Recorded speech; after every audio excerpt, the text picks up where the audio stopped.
Sekarang terlalu banyak orang menyembah Tuhan asal-asalan, mudah sekali berkata, mari menyembah Tuhan. Dalam Markus pasal yang ke-5, kita akan membaca ayat yang ke-6. Ketika ia melihat Yesus, ini seorang yang dirasuk setan 3 darah.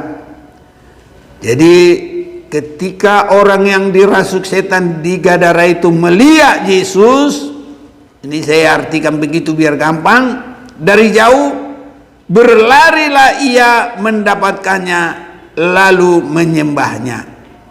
Menyembah Yesus tidak ada mengerti untuk kekudusan, tidak ada berserah untuk kekudusan, tapi menyembah Yesus. Bagaimana dia menyembah? Untuk apa dia menyembah? Dia menyembah Yesus supaya keberadaannya jangan terganggu, supaya keberadaannya tetap. Inilah penyembahan yang paling rendah. Ada penyembahan yang tidak ada sedikit pun pertobatan, tidak ada sedikit pun untuk berserah kepada Tuhan, tidak ada sedikit pun untuk memuliakan Tuhan.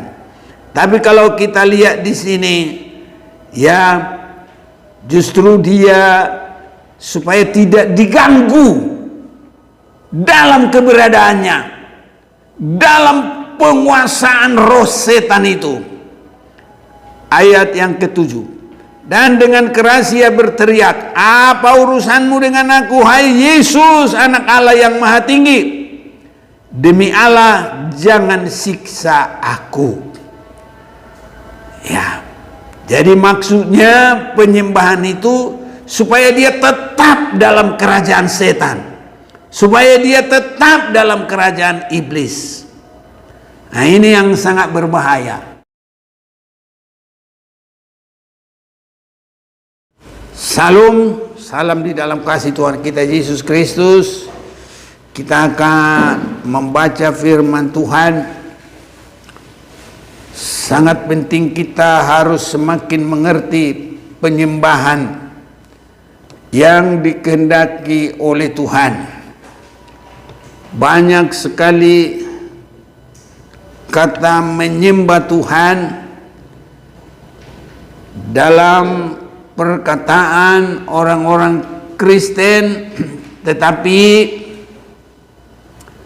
belum tentu semua mengerti bagaimana penyembahan yang sesungguhnya berkenan kepada Tuhan, dan bagaimana juga tingkat-tingkat penyembahan, karena ada tingkat penyembahan itu.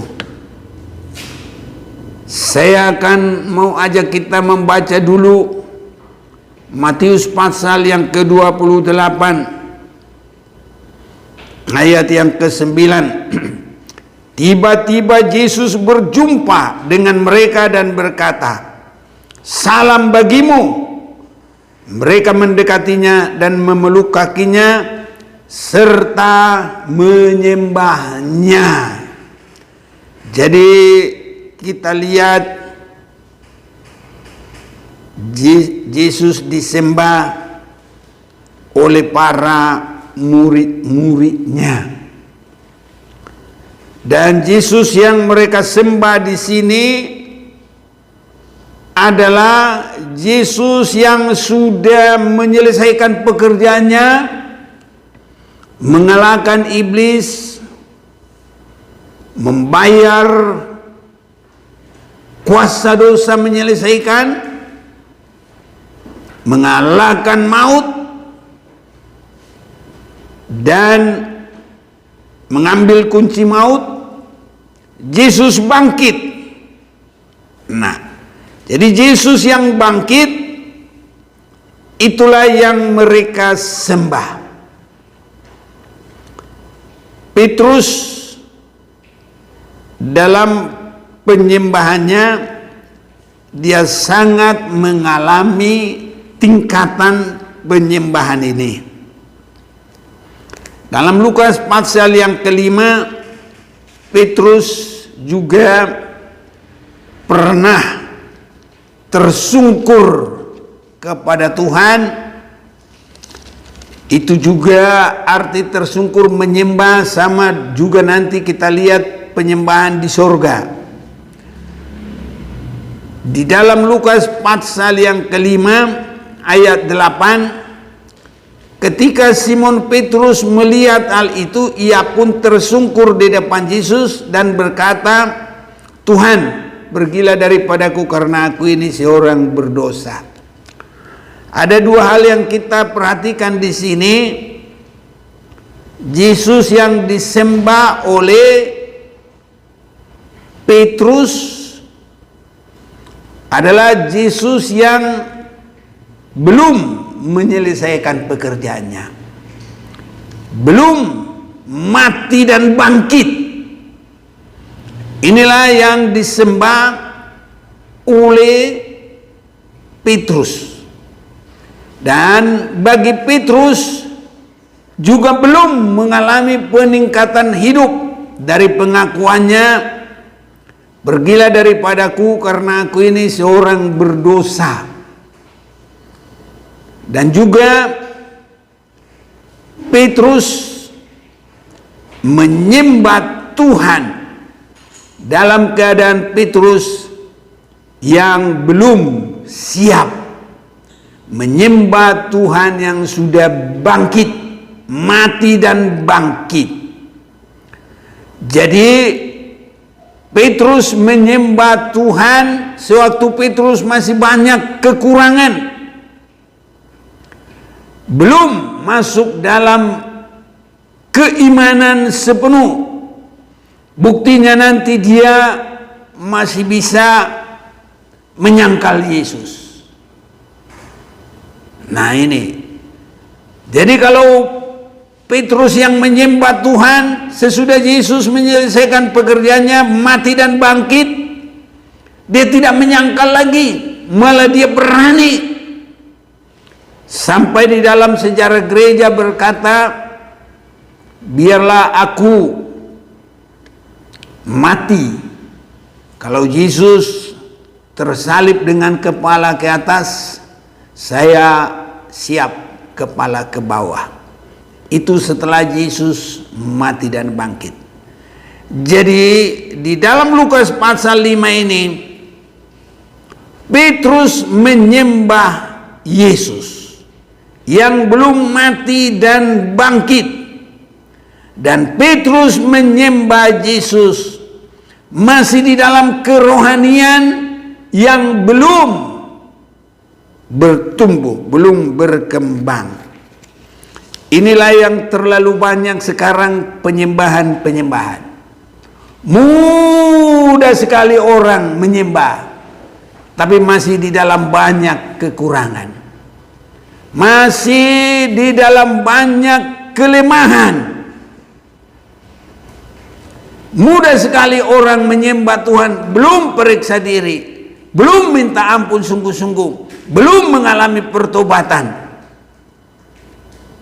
Itu sebabnya kita harus mengerti peningkatan rohani dan penyembahan yang benar kepada Tuhan.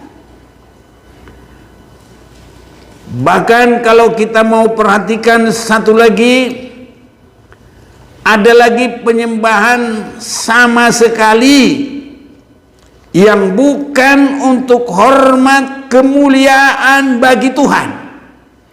Itu sebabnya kita harus memperhatikan dengan sungguh.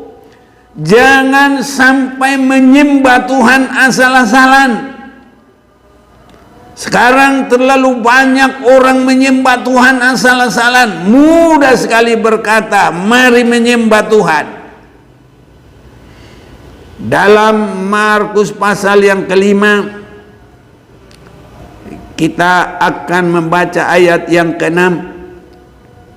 Ketika ia melihat Yesus, ini seorang yang dirasuk setan 3 darah. Jadi ketika orang yang dirasuk setan di Gadara itu melihat Yesus, ini saya artikan begitu biar gampang, dari jauh berlarilah ia mendapatkannya lalu menyembahnya. Menyembah Yesus tidak ada mengerti untuk kekudusan, tidak ada berserah untuk kekudusan, tapi menyembah Yesus. Bagaimana dia menyembah? Untuk apa dia menyembah? Dia menyembah Yesus supaya keberadaannya jangan terganggu, supaya keberadaannya tetap.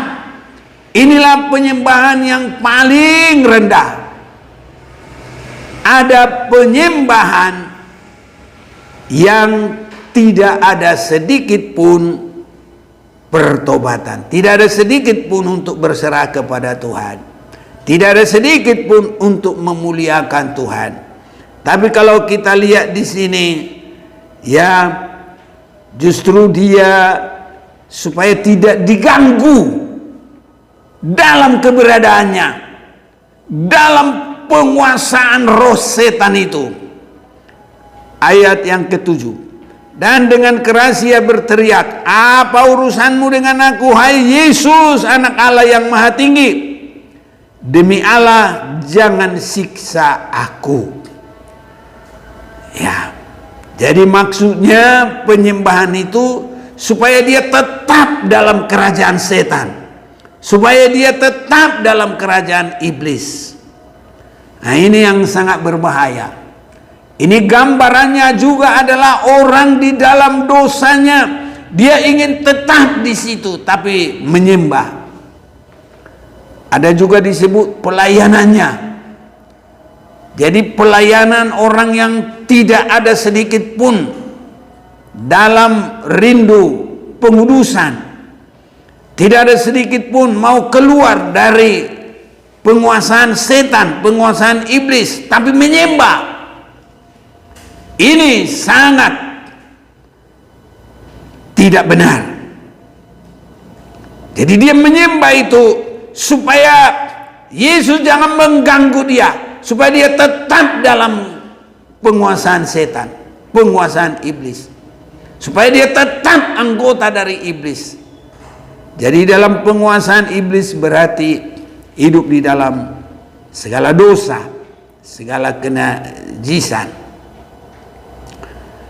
Jadi dia juga berkata, dan dengan keras ia berteriak, apa urusanmu dengan aku, hai Yesus anak Allah yang maha tinggi?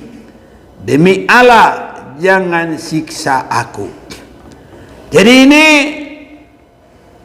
masih di bawah daripada penyembahan Petrus.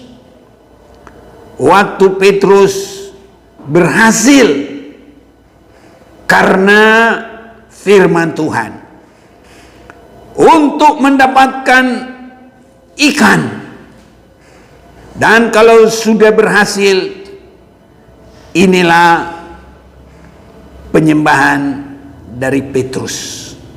Jadi ini tingkat yang kedua dalam bentuk penyembahan. Dan tingkat yang ketiga kita sudah dengar tadi dalam Matius pasal yang ke-28 itu. Kita akan ulang perhatikan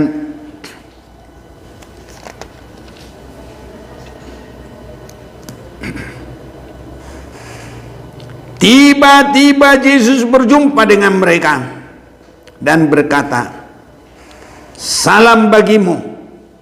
Mereka mendekatinya dan memeluk kakinya serta menyembahnya.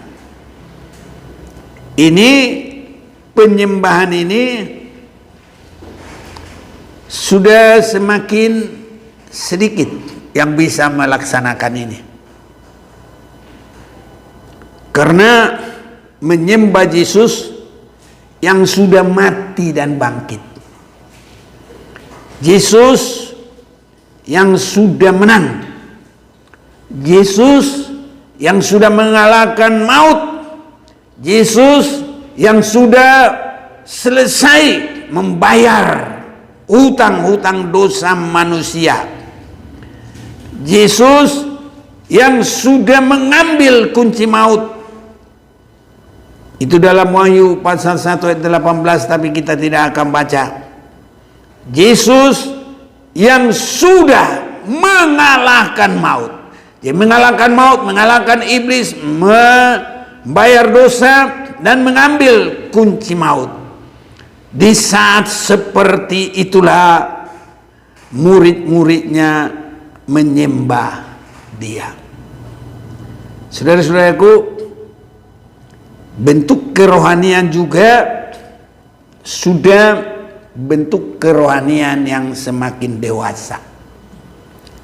Sewaktu dalam Petrus menyembah Yesus karena melihat mujizat, karena firman Tuhan yang berkata, labuhkan perahumu ke tempat yang dalam, taburkan jalamu, dan dia mendapat banyak ikan.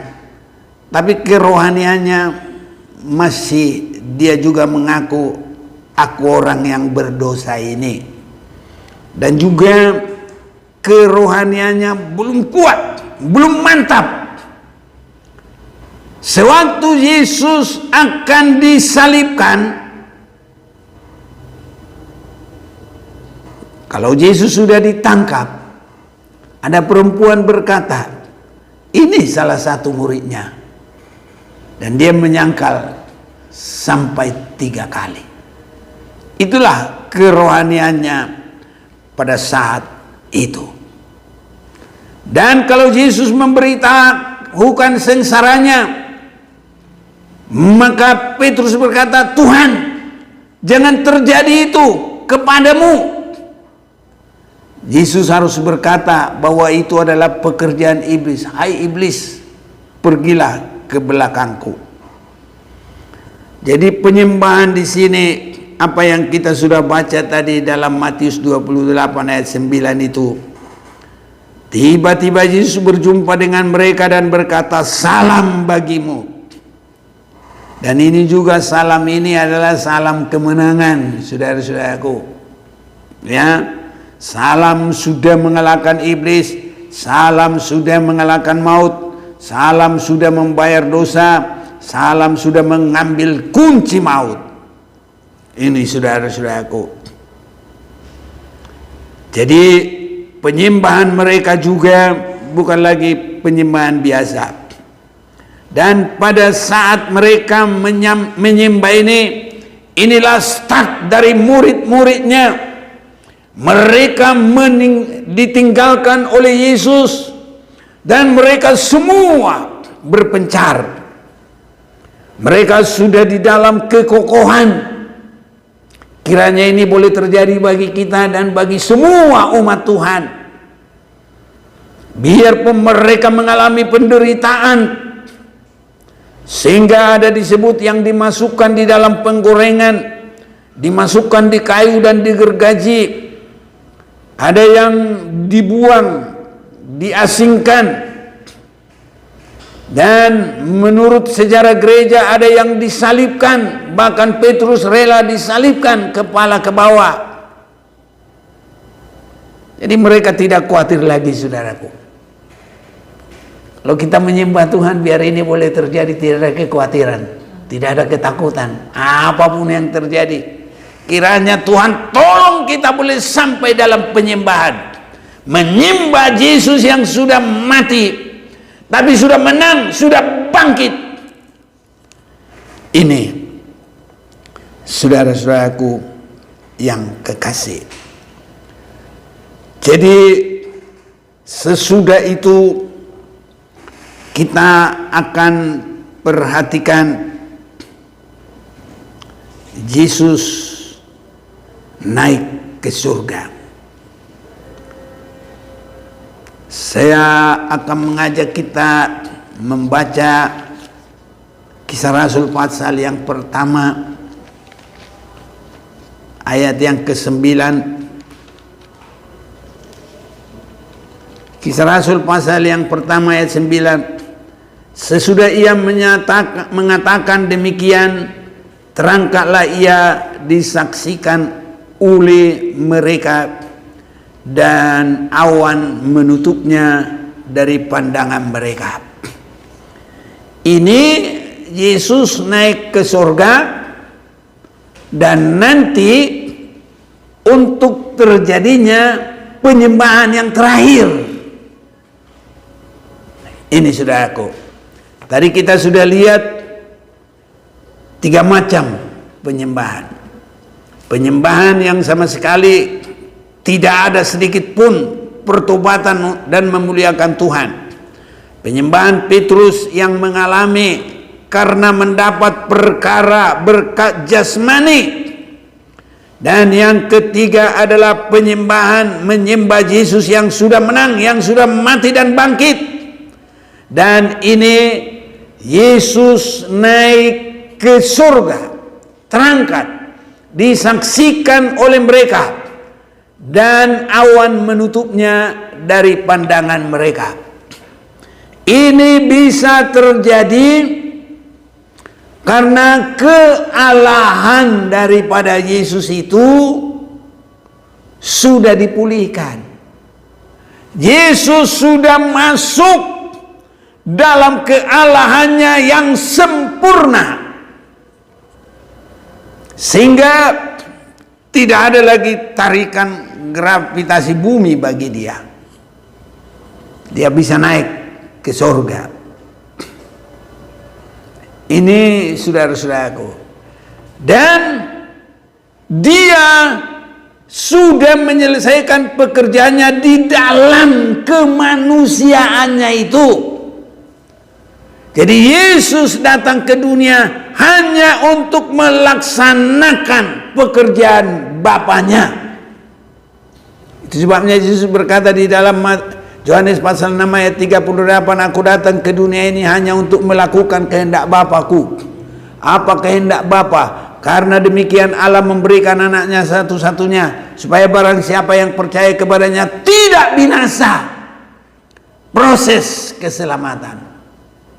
Jadi kehendak Bapa itu mengutus Yesus ke dunia hanya di dalam proses keselamatan.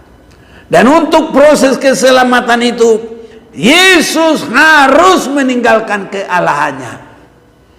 Itu sebabnya dia menjadi manusia itu tidak menganggap kesetaraannya dengan Allah, melainkan mengosongkan dirinya.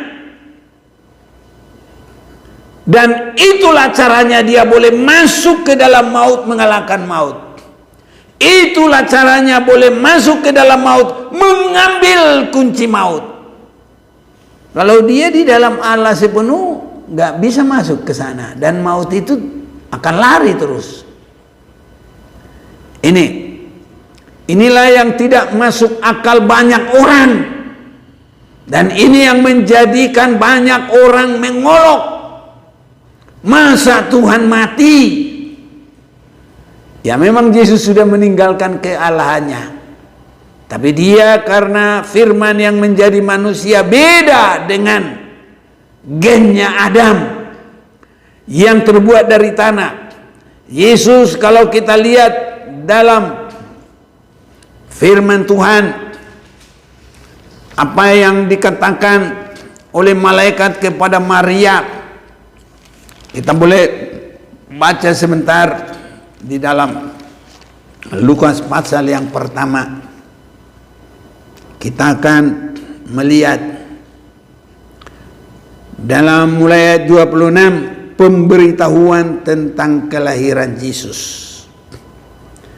Dalam bulan yang ke-6 Allah menyuruh malaikat Gabriel pergi ke sebuah kota di Galilea bernama Nazaret. Ini tadi ayat 26, sekarang 27.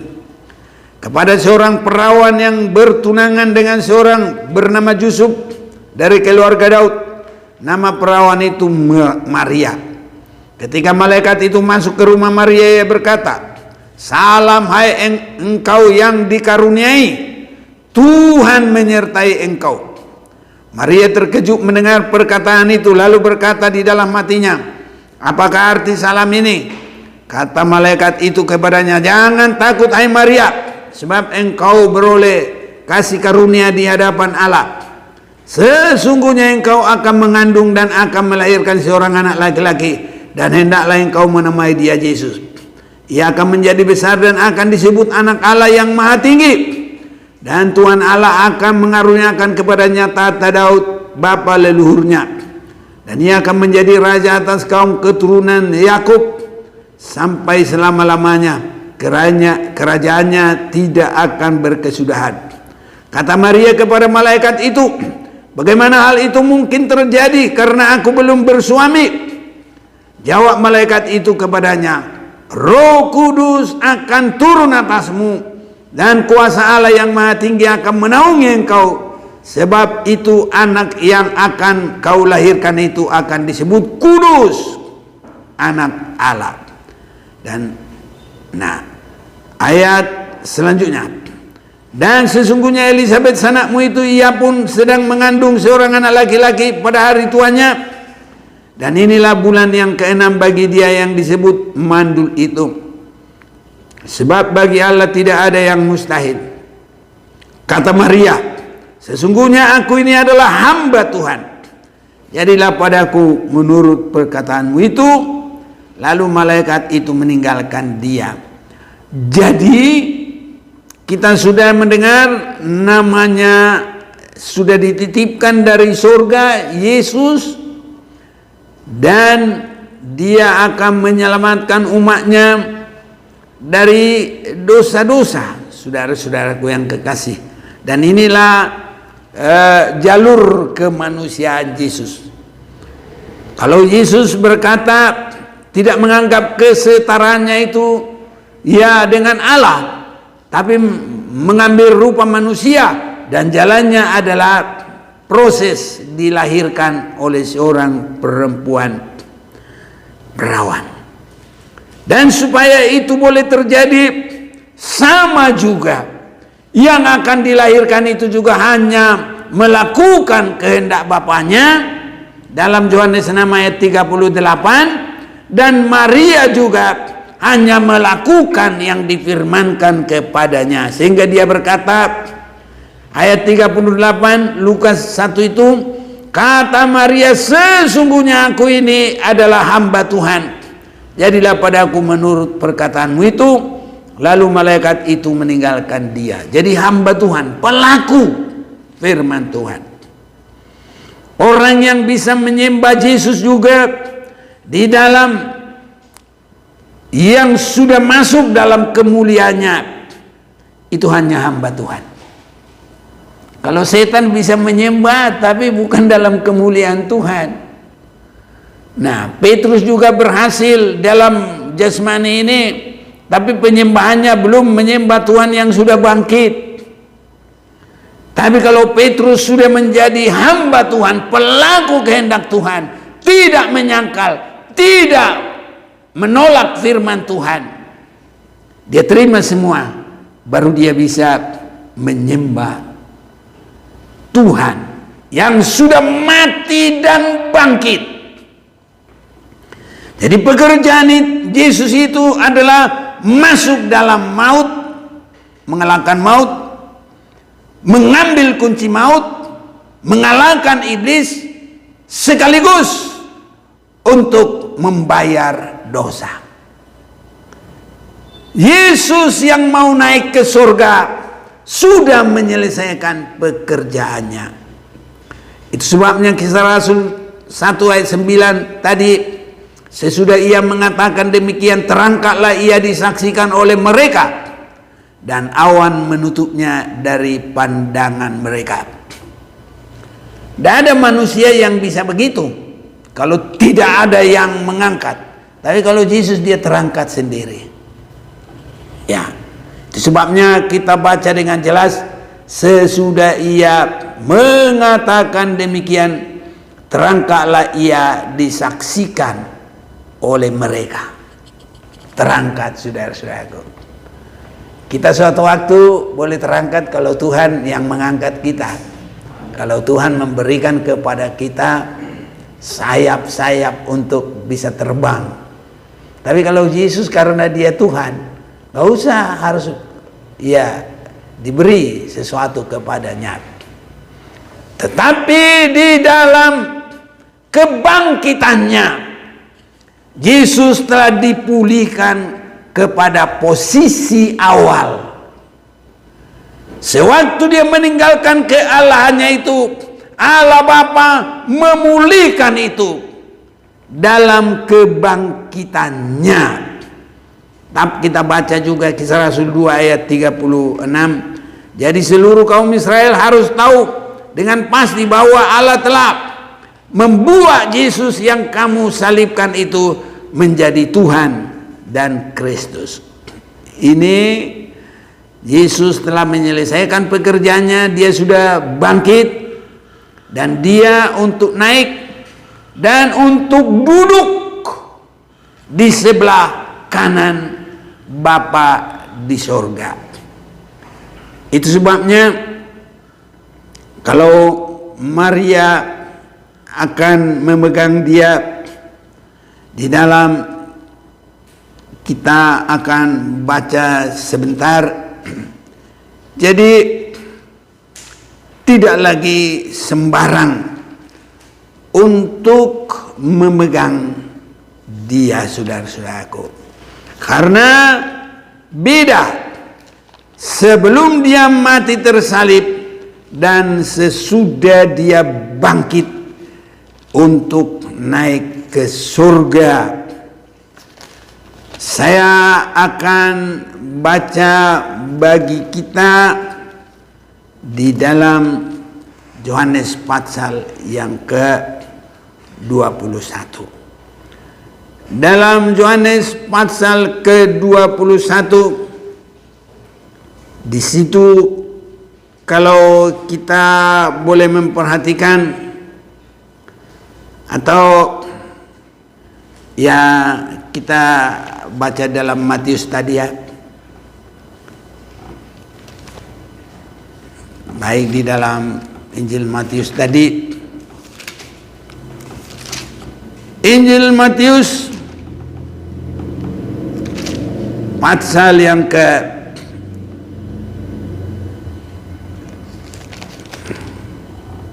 28.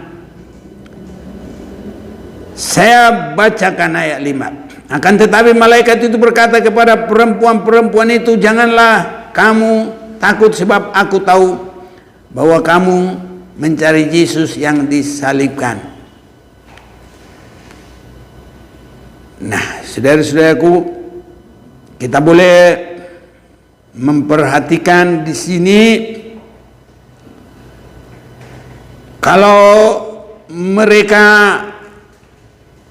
menyembah dia, ayat 10, maka kata Yesus kepada mereka, jangan takut, pergi dan katakanlah kepada saudara-saudaraku supaya mereka pergi ke Galilea, dan di sanalah mereka akan melihat aku. Nah, jadi kita memperhatikan di dalam hubungan dengan Yesus itu tidak seperti sebelum Yesus dibangkitkan. Jadi kalau dia sudah dibangkitkan, tidak boleh asal begitu saja lagi. Nah, dalam Yohanes 21 ayat 6, maka kata Yesus kepada mereka, oh ini Yesus sudah menampakkan diri kepada murid-muridnya.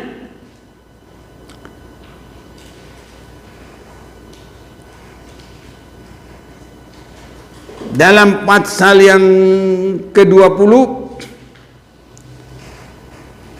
ayat 4, keduanya berlari bersama-sama, tetapi murid yang lain berlari lebih cepat daripada Petrus, sehingga lebih dahulu sampai di kubur. Ia menjenguk ke dalam dan melihat kain kapan terletak di dalam, masuk ke dalam. Maka datanglah Simon Petrus juga menyusul dia dan masuk ke dalam kubur itu. Ia melihat kain kapan terletak di tangan. Di dalam ayat yang lain kita bisa melihat Yohanes pasal 20 ayat 17. Kata Yesus kepadanya, janganlah engkau memegang aku. Ini sesudah Yesus bangkit.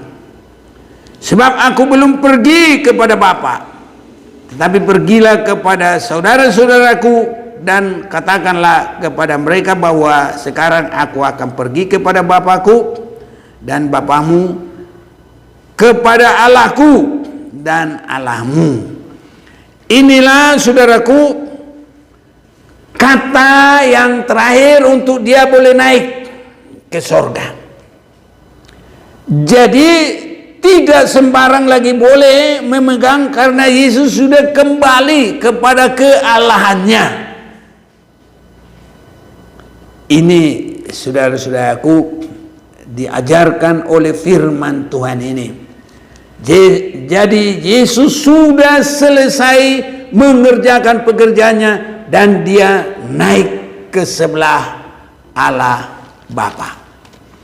Nah, itu boleh kita membaca di dalam suratan Rasul Paulus kepada jemaat di Roma pasal yang ke-8. Roma pasal yang ke-8.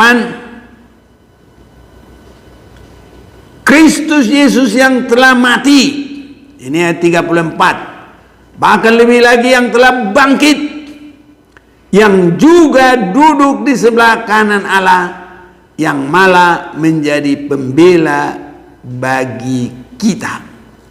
Jadi sudah duduk di sebelah kanan Allah Bapa.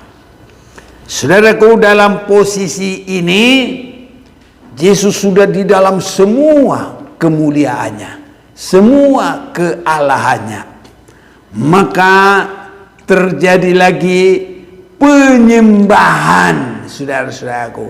Ini yang kita harus perhatikan, dan itulah penyembahan dalam tingkat yang tertinggi. Sebabnya sebagai kita Kristen harus semakin mengerti apa yang kita kerjakan. Jadi tidak boleh sembarang, mari kita menyembah Tuhan. Penyembahan model apa? Nah, ini harus itu, saudaraku. Wahyu pasal yang keempat ayat 10. Maka tersungkurlah ke-24 tua-tua itu. Nah, ini tersungkur. Tadi Petrus juga tersungkur waktu dia melihat mujizat. Ini tersungkur juga. Maka tersungkurlah ke-24 tua-tua itu di hadapan dia yang duduk di atas tahta itu. Dan mereka menyembah dia yang hidup sampai selama-lamanya. Jadi Tuhan yang bangkit, saudaraku, dan naik ke surga. Hidup sampai selama-lamanya. Dan mereka melemparkan mahkotanya di hadapan tahta itu sambil berkata, ya Tuhan dan Allah kami, Engkau layak menerima puji-pujian dan hormat dan kuasa, sebab Engkau telah menciptakan segala sesuatu, dan oleh karena kehendak-Mu semuanya itu ada dan diciptakan. Jadi penyembahan yang sudah memandang kasih Allah yang mulai menciptakan manusia dari debu tanah sampai memberikan anaknya satu-satunya menyelamatkan kita, dan semua itu adalah kehendak Bapa sendiri. Itu sebabnya dalam proses keselamatan itu, karena demikianlah Allah mengasihi dunia ini sehingga diberikannya anaknya satu-satunya, Jadi proses keselamatan itu semua pekerjaan dari Bapa. Bahkan mulai mencipta manusia, mari kita menciptakan manusia. Dan penyembahan di sini, saudaraku, adalah penyembahan orang yang sudah sempurna. Karena di dalam 1 Tesalonika 5 ayat 23, ya saya baca juga ini, 1 Tesalonika 5 ayat 23.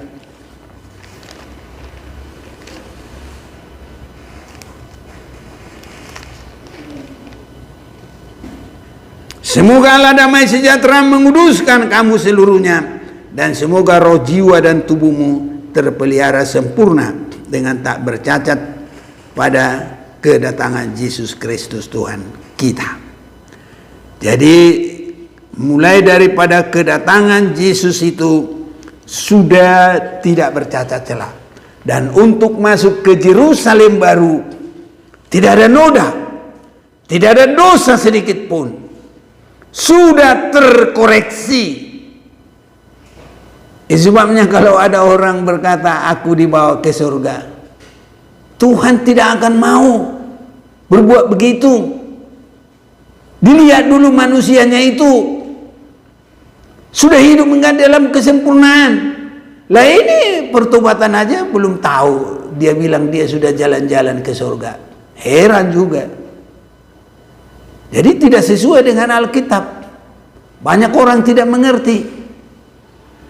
Kalau Allah yang di surga itu melebihi Allah yang sudah bangkit itu. Karena di surga, di situ mau masuk ke sana juga sudah melalui seleksi yang terlalu ketat. Tidak ada kekurangan, tidak ada noda. Semoga orang kalau bermimpi ya bilang aku bermimpi ke surga.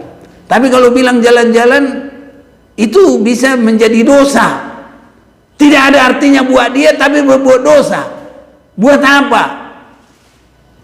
Atau ada orang merasa hebat, aku sudah dari surga jalan-jalan. Mana boleh kayak begitu ke surga? Harus diperhatikan. Jadi Yesus naik ke surga itu sudah mengalahkan semuanya. Dan orang yang mau masuk ke surga sudah diseleksi, tidak ada noda, tidak ada cacat. Tidak boleh masuk ke situ kalau masih ada cacat. Jadi orang kalau berkata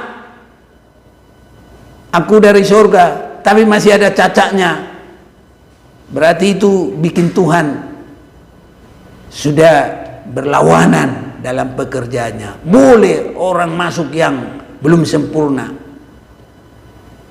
tapi saya yakin manusianya yang belum mengerti. Dan kalau sudah mengerti, bagaimana ke surga itu tidak gampang. Nanti dia tidak akan berani berkata aku dari surga. Ini saudara-saudaraku, orang saja kalau mau ke surga itu kalau tidak ada yang bawa nggak tahu, saudara-saudaraku. Jadi kalau orang bermimpi senang apa semua, lah itu boleh bilang suasana surga, tapi jangan bilang surga. Kalau ke surga itu nggak boleh macam-macam, nggak boleh main-main, ketat. Kemana saja yang ada di bumi ini ketatnya masuk, lebih ketat masuk ke surga.